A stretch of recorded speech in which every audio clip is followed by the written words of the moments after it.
నమస్కారం. రేపటి ఆశల వారధి యువకు స్వాగతం.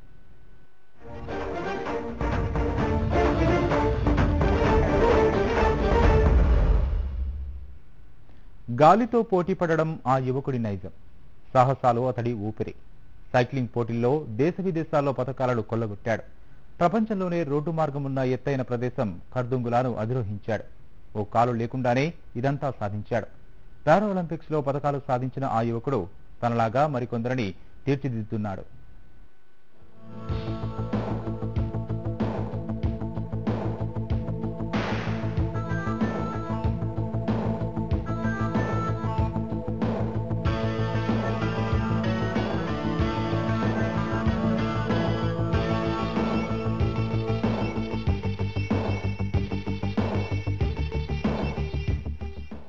అంగవైకల్యం శరీరానికే కాని మనసుకు కాదని నిరూపిస్తున్నాడు ఆదిత్య మెహతా. ఉన్నత చదువులు పూర్తి చేసిన ఈ యువకుడు ఊహించని ప్రమాదంలో కుడికాలు కోల్పోయాడు. మనోధైర్యం కోల్పోని ఆదిత్య సమస్యని అవకాశంగా మలుచుకున్నాడు. సైక్లింగ్ నేర్చుకుని జాతీయ, అంతర్జాతీయ పతకాలు సాధిస్తున్నాడు.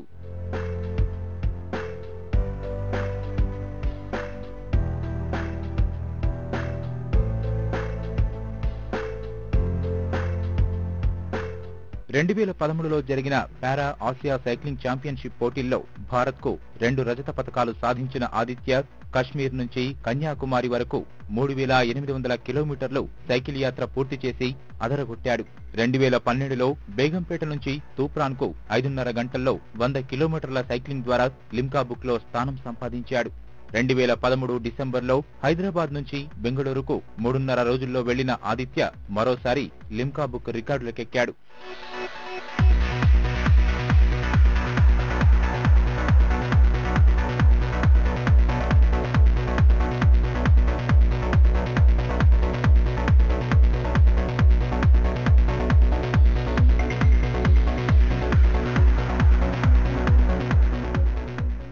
ఎముకలు కొరికే చలి, ఊపిరాడని పరిస్థితులు ఉంటే కశ్మీర్ లోయలోనూ ఆదిత్య సైక్లింగ్ చేశాడు.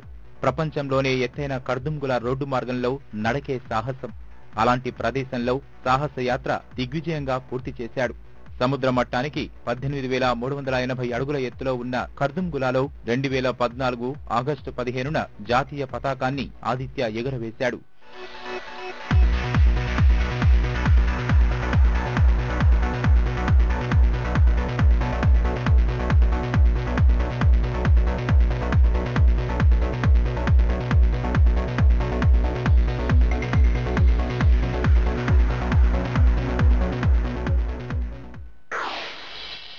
రికార్డ్ ఉన్నది. Fastest 100 Kashmir Kanyakumari London to Paris around 45,000 kilometres last 3 years తొక్కినాను. నేను 3 years బ్యాక్ సైక్లింగ్ స్టార్ట్ చేసినాను. నేను పాతకాలంలో పోతే నా యాక్సిడెంట్ అయిపోయిన తర్వాత నేను ఎప్పుడు కూడా భయంతోనే ఉండే.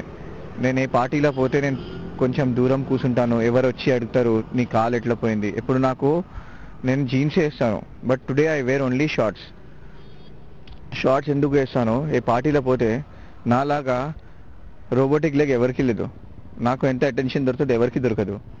So I love this attention. ఇది మొత్తం కాన్ఫిడెన్స్ స్పోర్ట్స్ తోనే వచ్చింది. అంగవైకల్యంతో బాధపడుతున్న తనలాంటి మరో 3 క్రీడాకారులను ఆదుకోవాలనే ఉద్దేశంతోనే ఆదిత్య ఈ సాహస యాత్ర చేశాడు. 3 క్రీడాకారులను ఆదుకున్న తృప్తి మరింత మందికి సాయం చేయాలన్న సంకల్పాన్ని కలిగించింది. అప్పుడే ఆదిత్య మెహతా ఫౌండేషన్ ను ప్రారంభించాడు. కుటుంబ సభ్యులు, మిత్రుల నుంచి విరాళాలు సేకరించి ఎంతో మంది వికలాంగ క్రీడాకారులకు ఆదిత్య చేయూతనందించాడు.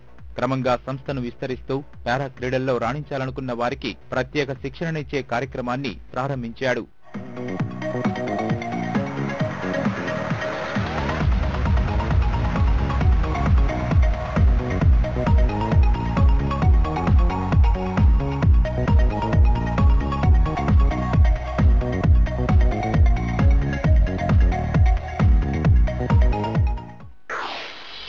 అట్లనే every 2 months we're conducting a camp.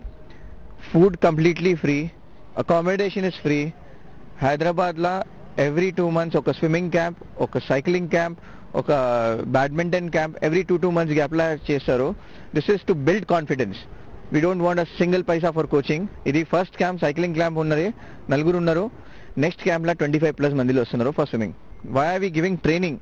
కాలు ఇచ్చిన తర్వాత, సైకిల్ ఇచ్చిన తర్వాత ఎవరికి తెలుస్తుంది ఎట్లా నడిపియాలా, ఏం నడిపియాలా? కొంచెం బేసిక్ ట్రైనింగ్ తర్వాత మనకి నేర్పిస్తారు. మనకి అవసరం లేదు ఆయనకి నేర్పియడానికి. Not about differently able, any able body నేను అనుకుంటాను స్పోర్ట్స్ మస్ట్ ఉన్నది. I have got that kind of confidence back because of sports. Aditya Mehta అందిస్తున్న స్ఫూర్తితో శిక్షణ తీసుకుంటున్న క్రీడాకారులు సైక్లింగ్ లో రాణిస్తున్నారు. సరికొత్త లక్ష్యాలతో ముందుకు సాగుతున్నారు.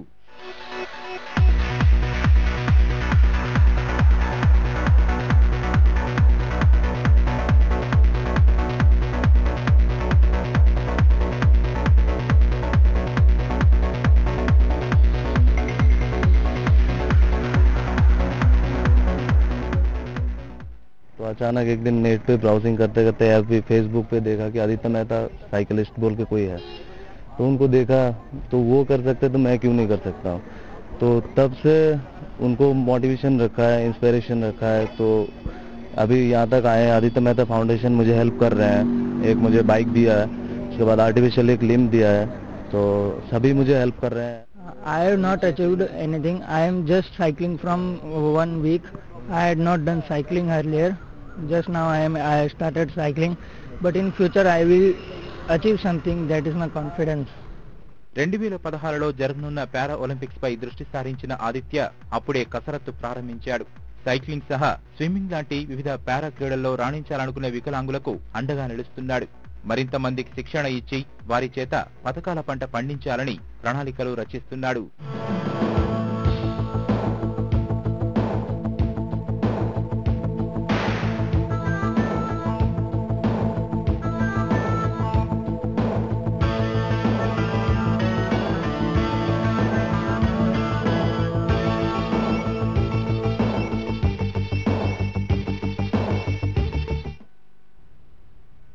ఇప్పుడు చిన్న విరామం.